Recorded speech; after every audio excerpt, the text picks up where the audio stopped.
Hello, welcome to the December edition of Emily's Walking Book Club featuring special guest Alfie.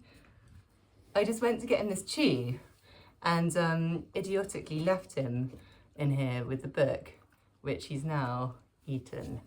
The dangers of having a book and a dog at the same time. But I wanted to film it in here partly because it's quite nice being on the floor with this wriggly little puppy. But also because I wanted to have a little look at a bedside bookshelf. I think many of us do a lot of reading in bed at night. Last sort of end of the day kind of takes me back to childhood reading under the covers. And often books by our bed are, you know, those books that you want to go back to, the books that you've recently read, the books that you think you might pick up again for inspiration at some point.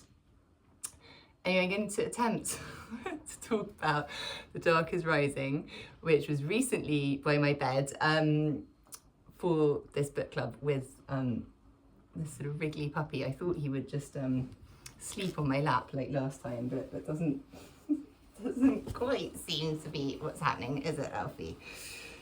Anyway, The Dark is Rising. Now look, many of you would have spotted that this is very different to the kind of books that I normally choose. It's got this absolutely wild cover showing Herne the Hunter. I mean, who is Herne the Hunter, you may well ask, and what is he doing on the cover of this book?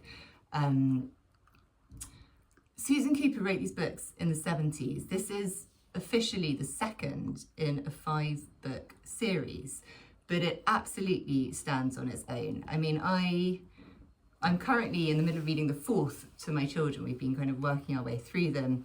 I read them all when I was younger, but this is an amazing place to start. And you can certainly, if you think you might want to go and read them all, you can read the 2nd and then the 1st before you read the 3rd. You don't have to begin with number 1, is what I'm trying to say.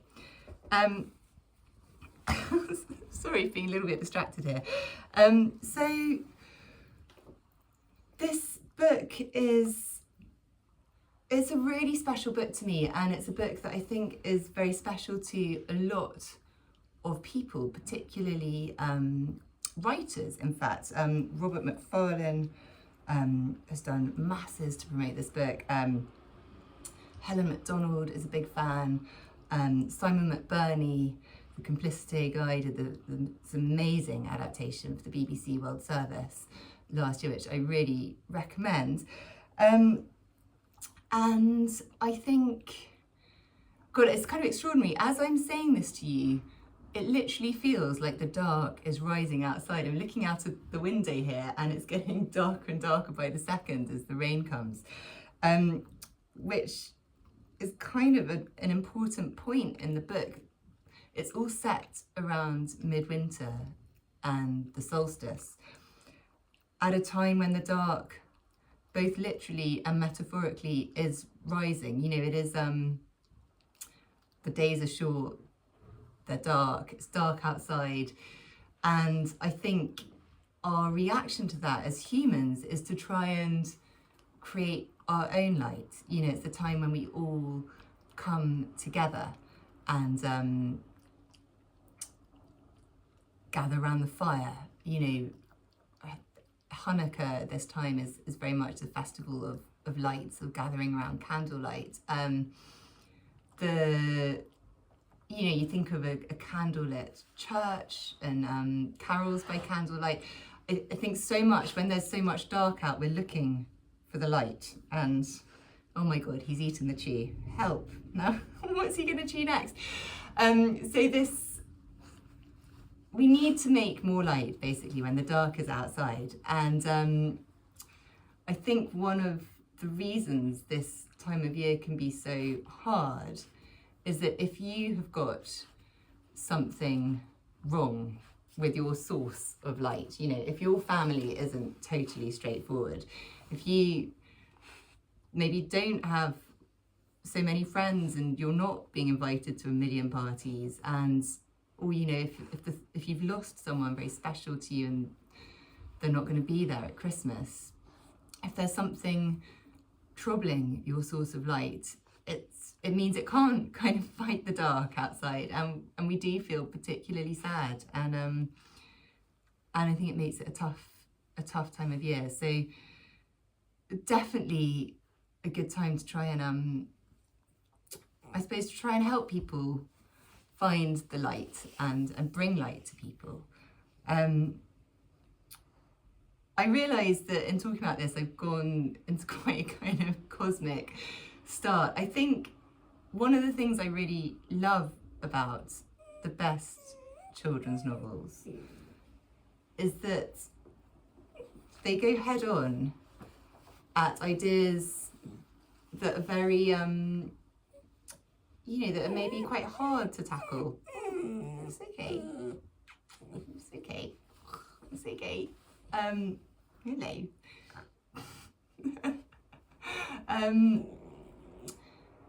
So the battle of light versus dark, which, you'd never really read a kind of Booker Prize listed novel that was about light versus dark, would you? It feels very much something of childhood, of, you think Harry Potter or Lord of the Rings, of these big books of good versus evil, and it's very much the dichotomy in the whole Dark is Rising series, is the forces of dark and the forces of light. And it's interesting actually, so Susan Cooper said, growing up as a child in the Second World War, there was this very strong feeling of the Nazis being the dark and the Allies being the light, especially as so many of the nights when it was dark were spent, in blackout while the bombs were falling. So this real association of the dark with the dark. And, throughout history, you can think of many times when there is this feeling of the dark. Think of the Cold War or Russia-Ukraine. And I think the problem is when it's not quite so straightforward, when we do need to think a bit more about situations, not just in terms of good versus evil, but in more complicated. But I think also, it's worth thinking about the light and the dark within ourselves, how, so often, all through the day we have decisions we can make about whether we act in the light or in the dark, whether we take the time to be kind to someone. Oh gosh, don't eat that, little one. Often it's easier to be a bit careless, to be in the dark, to, I don't know, not leave, not tell someone you've bashed their car, or not stop and say hello to someone, to not recycle, to be a bit careless. And I think it's really worth, when you read these books, which is so much about the light and the dark, it's worth thinking how you can basically be a better person. I also think one of the big problems of our age is that, it does kind of feel like the dark is rising. There's climate change, there's so much awful stuff going on in the world, and we feel very, very powerless to help it. I mean, I was interested to read that with climate change anxiety, one of the biggest feelings is one of frustration, of feeling like you can't do anything, that it's out of your hands.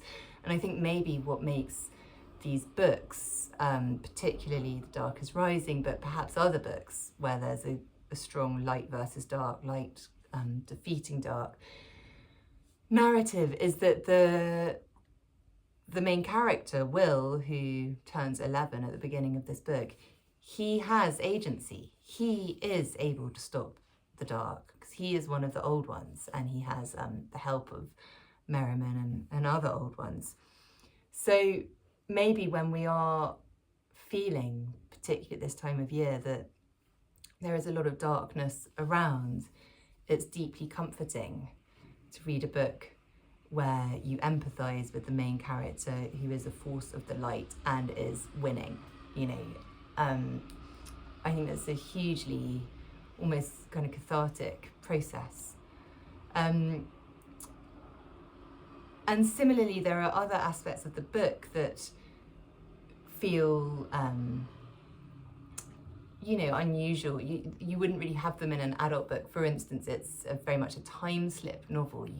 Will slips into this kind of deep mythic time, and the old ones are able to hold people in time and sort of step out of the moment, and they kind of move through time so incredibly.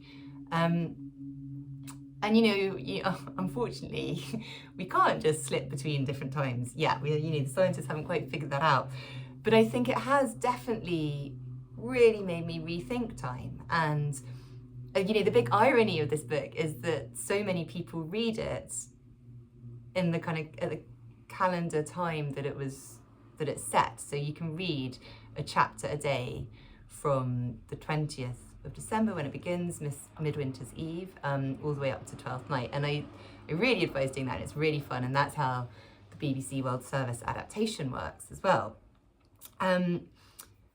But while you're very caught up in this calendar time, you're being presented with time as this completely different beast, this thing that, it's almost like clothes. You kind of sort of go in and out of them. You sort of go into one time and leave it. You kind of open these amazing doors to this kind of timeless place. And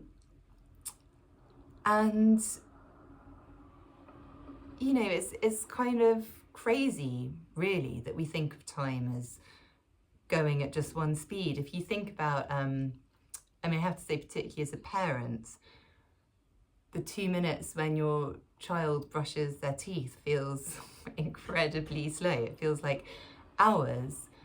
Whereas, when you're trying to get them to leave somewhere and they're begging for 2 more minutes, that 2 minutes goes, for them, incredibly fast. I think anybody who is creative and experiences that feeling of flow where you're really lost in your work and, you sort of, I find it sometimes if my writing's going really well, I sit down and, look up and 3 hours has passed and it feels like seconds. Somebody on the walk was an anaesthetist, actually, and she made the, time for her is totally relative. She was saying the people who go under, obviously it feels like seconds.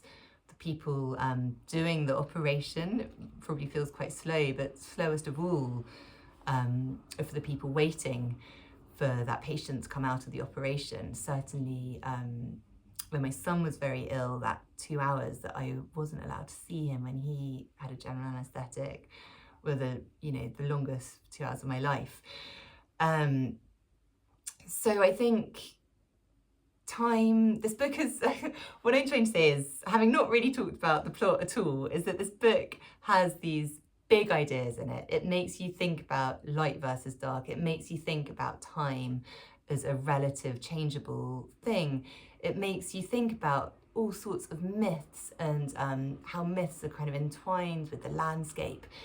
And it does that through this kind of brilliant quest story where Will has to gather the signs to defeat the dark. And I think it's wonderful to read these kind of books at this time of year. Gosh, I was going to read a bit out, but we don't really have time in the 15 minutes. Oh God, maybe a bit I could read, if I can quickly find it, is where he says, what does he say? It says, okay, it's actually written on the back cover. "It's a horrible day," said Will, surprised by his own violence. "It's creepy somehow." "It will be a bad night," said Mr. Dawson. "The Walker is abroad, and this night will be bad, and tomorrow will be beyond imagining." There's this real feeling of menace, and it will be beyond imagining in all sorts of ways. Anyway, I hope you've enjoyed this brief webcast. Thank you for joining me. Let me know your thoughts on the book, and happy Christmas.